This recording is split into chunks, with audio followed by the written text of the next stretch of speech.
वंदे मातरम। दोस्तों, आज चर्चा एक ऐसे विषय की जो बहुत ही ज़्यादा श्रद्धा और पूर्वजों के प्रति सम्मान का विषय कि हमें अपने पितरों की तस्वीर को भवन में, अपने घर में, अपने ऑफिस में किस दिशा में स्थान देना चाहिए। वो कौन सी जगह हमारे घर की है जहां हम अपने पितरों की तस्वीर को स्थान दें जो हमारे लिए शुभ फलदायी हो। दोस्तों, आपने बहुत से इस विषय पर अलग अलग वास्तुवेताओं के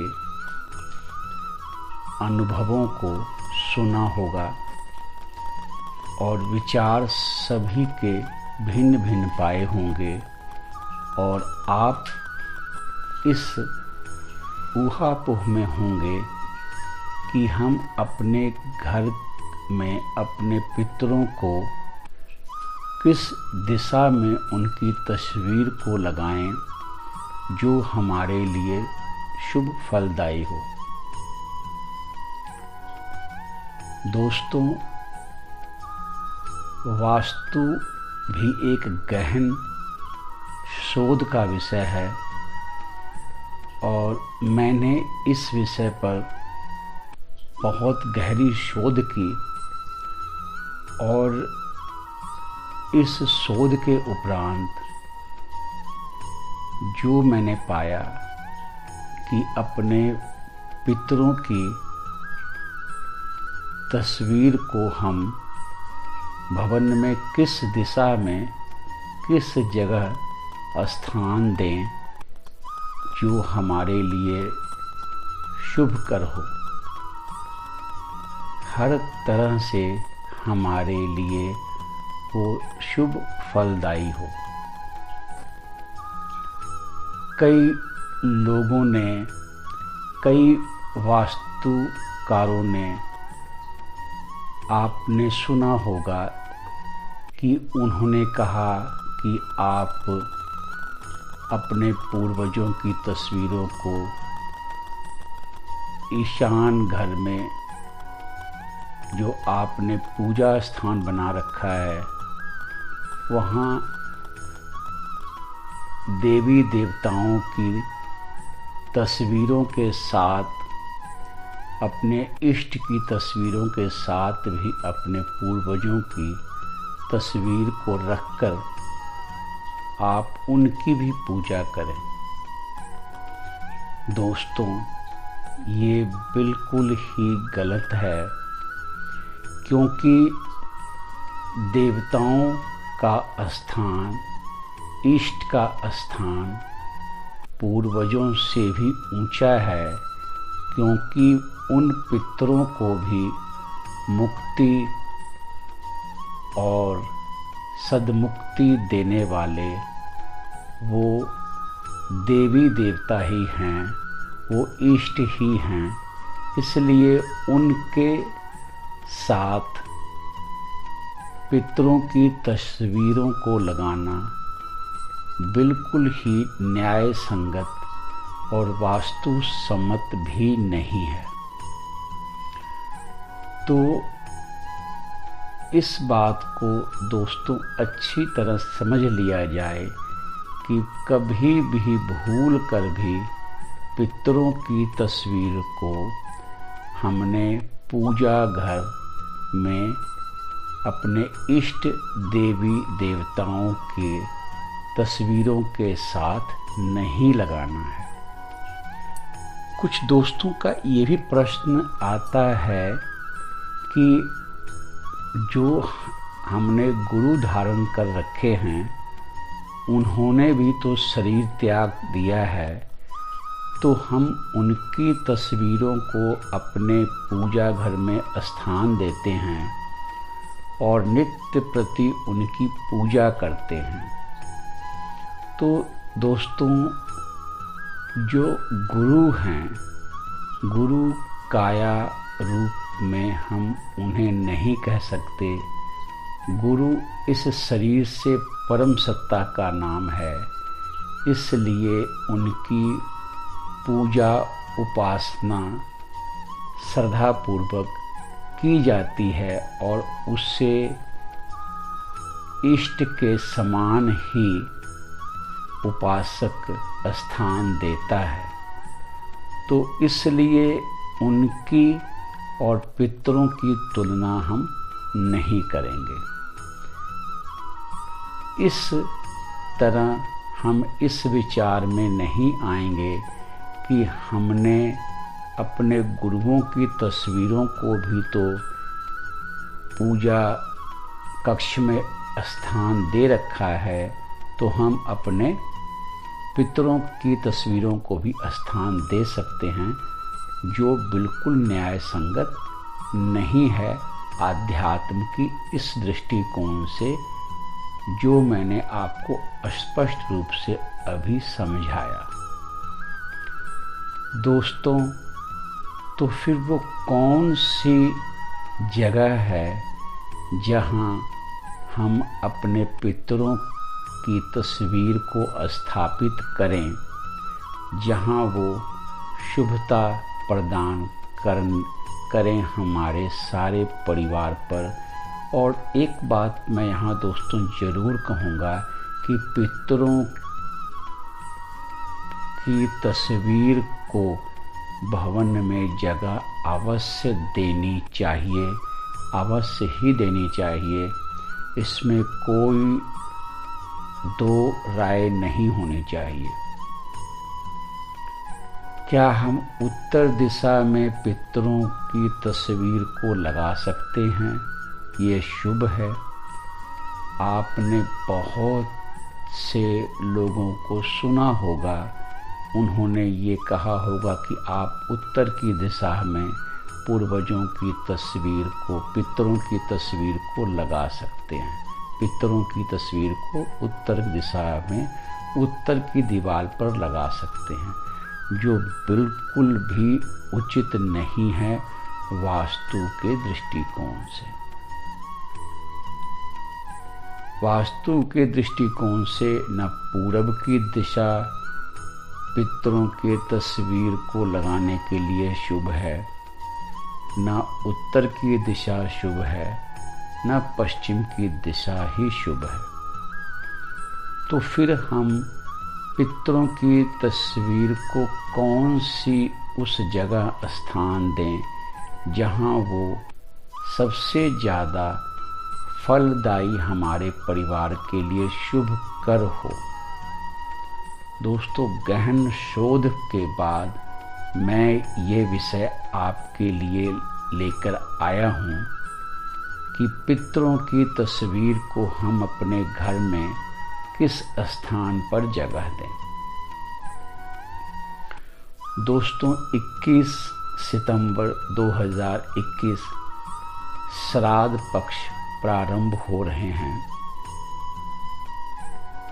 तो मैंने इस विषय को इसीलिए इस समय चुना और आपके समक्ष इस विषय को लेकर आया हूँ।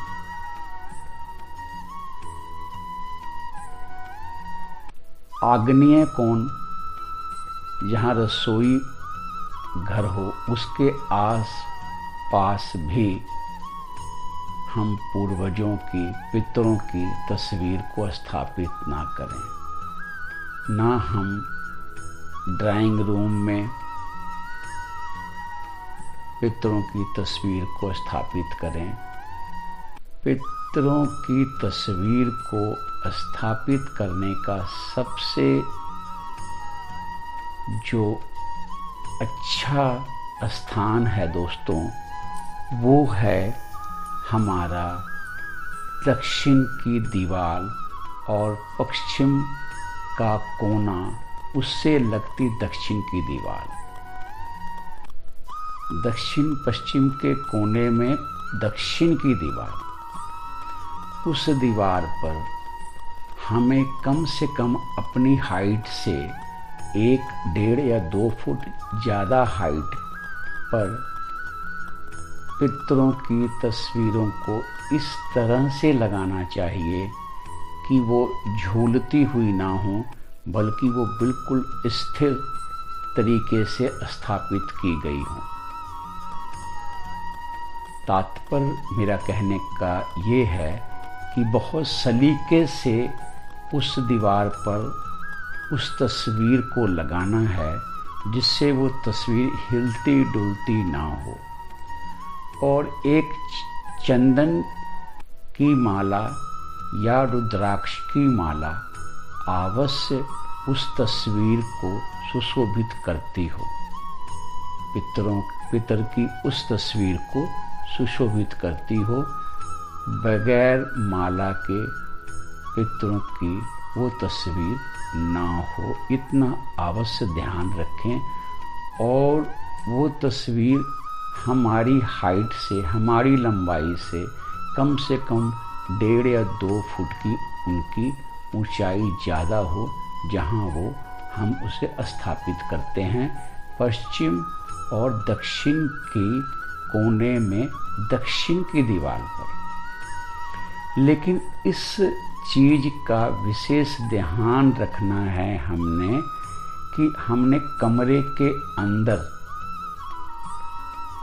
हाँ दोस्तों, कमरे के अंदर पितरों की तस्वीर को स्थापित नहीं करना है। यदि वो हमारा शयन कक्ष है,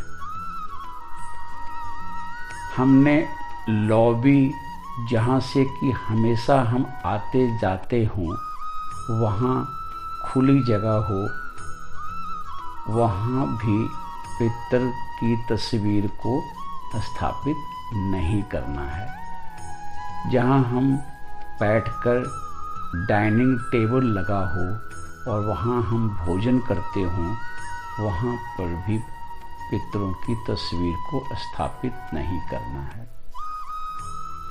हमने पितरों की तस्वीर को दक्षिण और पश्चिम के दक्षिण दीवार पर उस जगह स्थापित करना है जहाँ पर जब हमारा जी करे हम उनके सामने खड़े होकर, नतमस्तक होकर उनसे दिल ही दिल उनके प्रति नमस्कार का भाव, आदर का भाव उनके प्रति समर्पित करें।